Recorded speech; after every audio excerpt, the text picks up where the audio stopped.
Ce que je constate avec satisfaction, c'est qu'on est sur notre calendrier opérationnel, donc que les engagements que nous avons pris collectivement seront tenus. D'améliorer ou de rénover jusqu'à 10 000 logements sur une durée de 15 ans.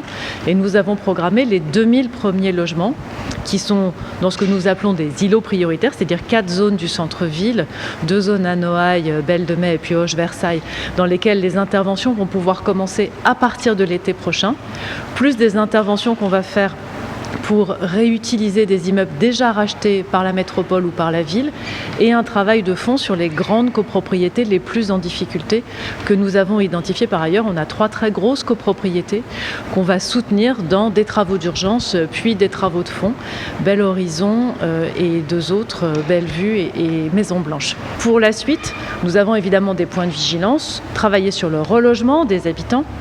600 familles sont concernées. L'État va continuer à financer ce relogement puisque j'ai annoncé 1,7 million d'euros supplémentaires rien que sur le relogement.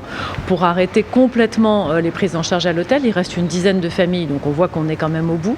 Beaucoup plus globalement, nous avons besoin de travailler à la relance de la construction et de la production de logements à Marseille. L'ordre de grandeur des besoins, c'est 4 000 à 5 000 logements chaque année. L'année dernière, 2 500 permis de construire ont été octroyés, moins de 1 000 logements sociaux.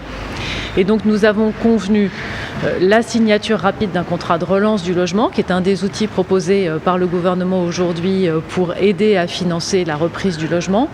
Nous avons convenu des états généraux du logement à Marseille proposés par le maire de Marseille, auquel bien sûr la métropole va s'associer. Et la métropole a repris l'engagement qu'elle a déjà pris de travailler rapidement sur son plan local de l'habitat, son PLH, qui est le cadre général qui va permettre aussi de relancer le logement à Marseille. Donc un travail très concret sur le centre-ville, sur les îlots les plus en difficulté. Bien sûr, la rue d'Aubagne, les expropriations ont commencé, les travaux ont commencé.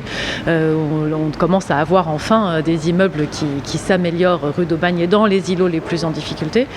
Donc un grand travail précis sur le centre-ville et un travail collectif à reprendre pour qu'on puisse produire plus de logements abordables à Marseille à un moment où les prix augmentent et la tension sur le logement est de plus en plus forte.